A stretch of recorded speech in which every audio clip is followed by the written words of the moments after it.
Olá, amigos, tudo bem? Estamos aqui de novo com o programa Sete Saias, Fala Pri, né, do canal Sete Saias. E hoje estou eu só, né? Vocês devem ter acompanhado. O primeiro programa a gente disse mais ou menos o que ia acontecer.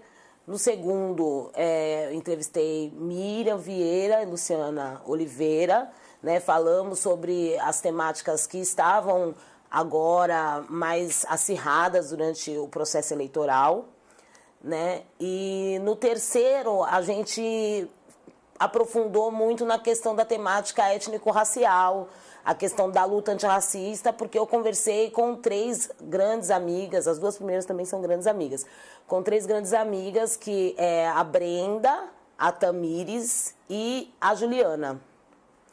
E nós falamos sobre o processo, né, que se passa dentro da universidade, o quanto isso influi em todos os processos que a gente tem na sociedade, né? É importante a gente perceber e fazer esses links quando a gente fala de tudo em relação à política, né? A gente fala de racismo, às vezes tem essa coisa do mimimi, nossa, tá falando disso. Mas se você for observar, a maioria das pessoas que estão presas são pessoas negras. Se você for observar, a maioria das pessoas que estão em situação de rua são pessoas negras. A maioria das pessoas que trabalham em empregos, subempregos, são pessoas negras. E isso tem um motivo. E o motivo é que essa população foi escravizada e descende dessa escravização, né? E a partir do momento que se assina lá a Lei Áurea, ela não garante nenhum tipo de acesso a emprego. Eu recomendo para vocês que assistam, por exemplo, um filme que tem o Lázaro Ramos, chama Cafundó. Nesse filme mostra a transição. O personagem dele era escravo e passa a ser livre, né? E aí a luta dele para procurar emprego. A história não é baseada nisso, mas tem algumas cenas que mostram como expulsavam as pessoas das portas de fábrica. E aí nós estamos num processo de acirramento eleitoral, né? Onde a gente vê, por exemplo, propaganda política de deputado atirando em bandido, dizendo atiro mesmo, onde a gente vê candidato a presidente da República metralhando e dizendo vou metralhar mesmo, a petralhada toda, né? Nós estamos num país rico em recursos naturais, rico de dinheiro mesmo, né?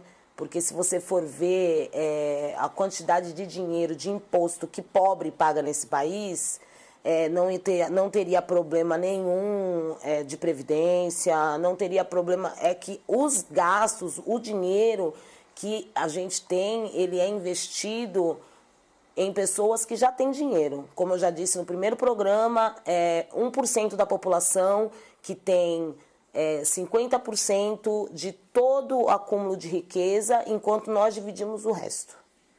Esse é o problema essencial do sistema de governo que nós vivemos. E é importante que a gente pesquise isso. Vai dizer, é comunismo? Olha, o comunismo não, de fato não existiu, né? O que existiu foram experiências. E vamos falar a realidade, as experiências que existem falam mal de Cuba, né? Não vamos falar da Venezuela, porque a Venezuela não é comunista, é uma experiência de governo progressista. Mas vamos falar de Cuba. Com todos os problemas que tem, 50 anos, 60 já anos, que o país ele é totalmente impedido de fazer qualquer tipo de comércio com outros países. Lá não tem analfabetismo, lá as pessoas não passam fome, lá a maioria das pessoas se formam em universidades públicas, né?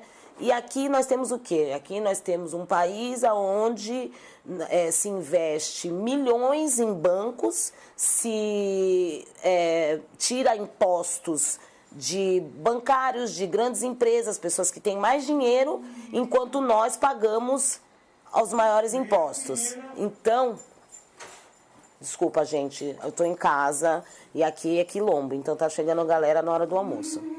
Vai ter uns barulhos aí, mas a gente não vai cortar porque eu tô atrasada. Então, o que acontece? Essa semana nós tivemos uma fatalidade, né? Se perde nesse país 200 anos de história. Quer dizer, a história é muito mais, né? Porque só o fóssil da Luzia eram mais de 2.000 anos, né? E isso daí vem depois do quê? Lógico que tinha problemas de investimento antes no governo Lula, no governo Fernando, tinha problemas de investimento. Mas tem tabelas que mostram o quanto que se diminuiu após a aprovação daquela PEC do fim do mundo, onde se congela gasto em saúde, se congela gasto em educação, se congela gasto em cultura. Ah, Priscila, mas para que cultura?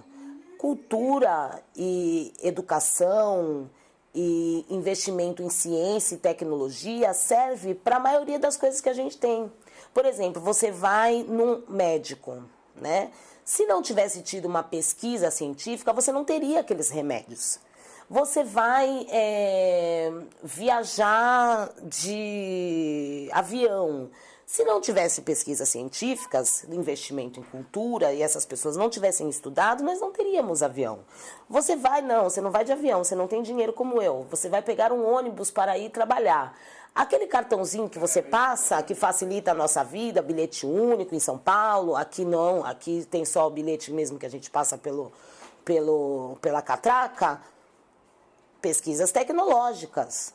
Todos os medicamentos, qualquer coisa que você bebe aí para tomar uma dor de cabeça, pesquisas tecnológicas. Aí as pessoas falam assim, nossa, estão chorando por causa de um museu. É por isso que o país está nessa situação, porque a gente não estuda a nossa história, né? Porque eu lembro que a primeira vez que eu fui uma primeira professora minha de história, aula de história, ela falou assim, estudar o passado para compreender o presente e modificar o futuro.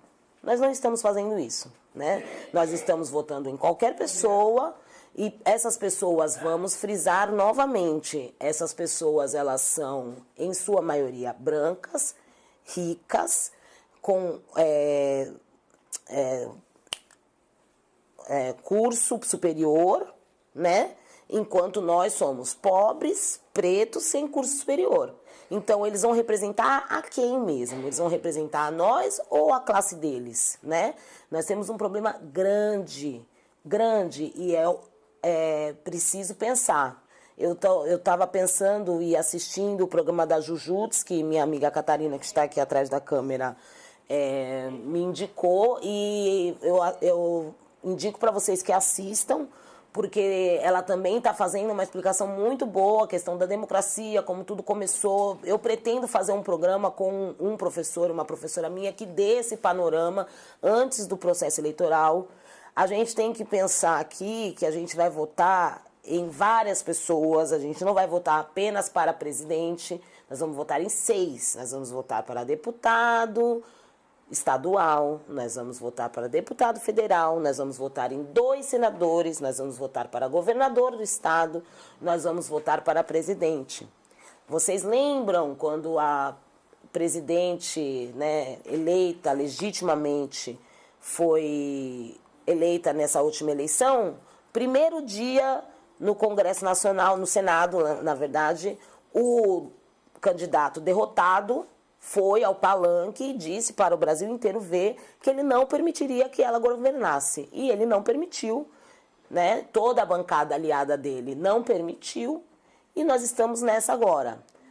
Coisas importantes a se verificar, né? Tem alguns sites, depois a gente vai colocar na descrição, que falam o que os deputados fizeram durante todos esse processo, quantos anos eles estão lá. Inclusive tem um candidato aí dizendo que vai resolver todos os problemas, que está lá há 20 anos e nunca fez nada, nunca aprovou nenhuma lei. Ele só faz o quê? Xingar a mulher, incitar ódio, dizer que vai matar as pessoas. O que mesmo as pessoas querem de mudança com uma pessoa como essa, né? Foi uma coisa importante também que aconteceu essa semana, que eu vi o nosso presidente ilegítimo, Michel Temer, fez um vídeo falando diretamente para o doutor Alckmin, nosso governador aqui do estado de São Paulo, dizendo para ele que era um absurdo ele estar criticando o governo dele. Até porque a maioria da base aliada dele faz parte do governo. É importante nós verificarmos isso. As pessoas têm conexões, são grupos que defendem ideias. Geralmente, os grupos de direita, e é bem importante colocar aqui, por mais que os grupos de esquerda também façam acordos que não me agradam, os grupos de direita, eles têm um acordo firmado com as pessoas que já estão no poder desde que o Brasil é colônia, certo? São descendentes dessas pessoas. São descendentes de pessoas que escravizaram meus tataravós, entendeu? Então, é importante que a gente sempre frise essas questões, né? E pense bastante antes de fazer o seu voto esse ano, porque a situação está crítica, estão destruindo todo o nosso patrimônio cultural histórico. Não foi o primeiro museu a ser queimado. Não existe mais investimento em pesquisa científica. Isso é algo que mata um país na sua raiz. Na raiz, gente. Vocês não pensem que o fato de você ter uma universidade pública destruída não vai afetar na sua vida. Porque vai. Por mais que a dificuldade de acesso para a maioria da população pobre é grande, pelo menos a gente tem uma possibilidade. E essas pesquisas, elas falam muito sobre nós, principalmente agora que alguns de nós entraram lá. E é neste momento que eles estão querendo destruir tudo, porque enquanto a universidade era apenas para os filhos deles eu digo, magnatas, donos de grandes empresas, os grandes capitalistas desse país, que são pouquíssimos, isso daí uma pequena pesquisa, existe uma matéria, eu posso colocar, que fala quem são os 10 mais ricos do Brasil, né? Essas pessoas não querem que você pense. Essas pessoas querem que você apenas aprenda a apertar parafusos e trabalhar para eles. Muitas e muitas horas, sem direito a hora extra, sem direito a adicional noturno, que isso já foi aprovado na era Temer. Agora, acabou de aprovar. A gente não tem direito a mais nada, a vínculo empregatício, está tudo sendo privatizado. Vá na UPA da sua cidade e veja o serviço maravilhoso que vocês têm. Aí as pessoas vão e batem na funcionária. A funcionária não tem nada a ver com isso, ela está tão explorada e tão ferrada, para não dizer um palavrão, quanto você. Entendeu? Aqui outro dia bateram numa enfermeira. A mulher deve trabalhar 12 por 24, minha tia é enfermeira, trabalhou a vida inteira. 12 por 24, trabalhava no estado, trabalhava no município. Porque para poder viver, a pessoa tem que trabalhar quase 24 horas por dia. E você acha que pode ir lá e bater nela. Mas você votou no amiguinho que privatizou a sua UPA. Não é verdade? Então, gente, tem alguma coisa errada aí. Vamos começar a pensar. Tem mais alguma coisa que eu preciso falar de muito importante, Catarina? Não caia nas reformas que, por exemplo, a Santos está fazendo a entrada. Época de eleição. O tal do rouba mais faz, né? Do nosso querido amigo que está preso ou não está preso, não está preso, o Maluf, que vive preso ou não preso, agora que já está quase partindo para o outro lado, não adianta mais. Mas é aquela coisa, na época de eleição, o que fazem? Pavimentam tudo, fazem grandes reformas do nada, que nem aqui, já falei no primeiro programa, fizeram não sei quantos milhões para a bendita da praça, enquanto a UPA, querida, você vai tomar uma injeção? Sabe quantas horinhas você fica lá? 5, 6... Uma fila gigantesca, mal tem um banquinho para você sentar. Uma televisão de um lado só. Ou tu está daquele lado, ou tu fica lá mesmo olhando pro teto, porque até a tua bateria vai acabar. Porque tu vai ficar tanto tempo na fila que tu não sabe nem o que vai acontecer, né? Geraldo Alckmin falando de educação. Gente, fechou escola no estado de São Paulo, um monte, teve luta, greve de estudante. Os professores não têm aumento há 20 anos sem aumento. Sabe o que é isso? Pois é, o pessoal daqui de São Paulo, da PUESP, o pessoal dos professores, sabe. Eles estão assim há muito tempo, sem um aumentinho. E é isso, a educação está sucateada no país inteiro, está. Mas em São Paulo o negócio está bem feio. Então, gente, vamos pesquisar, vamos procurar saber. Importantíssimo. Essa questão da questão racial, para vocês verem como o negócio é complicado, né? Isso não que só aconteceu com Rafael Braga, né? durante as manifestações, foi preso por causa de um pinho-sol, ficou um tempão na cadeia e ainda está respondendo o processo. Agora aconteceu com a Bárbara, você sabe o sobrenome? Bárbara Quirino, que foi confundida, dançarina, que foi confundida com uma outra pessoa por conta do cabelo Black Power. Ou seja, se alguém tiver com um turbante igual o meu e a pessoa assaltar alguém e eu passar perto, posso ser presa.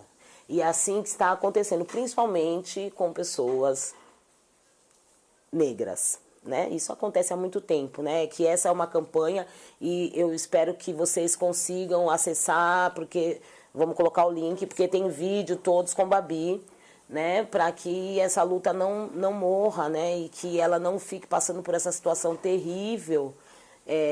Sem o porquê, né? E isso daí, gente, infelizmente acontece muito, né? Já vi matéria, por exemplo, de uma professora que entrou numa loja com um casaquinho pendurado na bolsa, que é uma coisa que todo mundo faz, e a moça acusou ela de estar levando o casaco que era dela. Ela disse que o casaco era dela, chamou alguém para fazer uma denúncia de racismo e eles denunciaram ela como ladra. Ela foi na casa dela, pegou o bilhetinho dizendo que porque ela tinha guardado a nota do casaco e fotos dela com o casaco anterior àquele dia, e mesmo assim eles não devolveram o casaco dela, eles mantiveram ela com o processo como por roubo.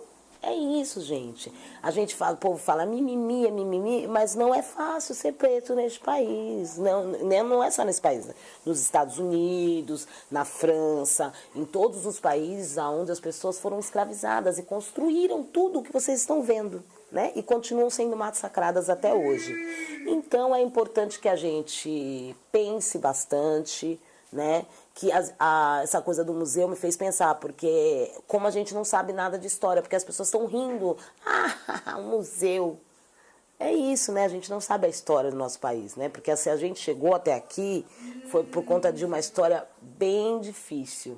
E olha aí o que tá dando. Tá na hora de mudar isso, né? Conto com a ajuda de vocês. Até a próxima.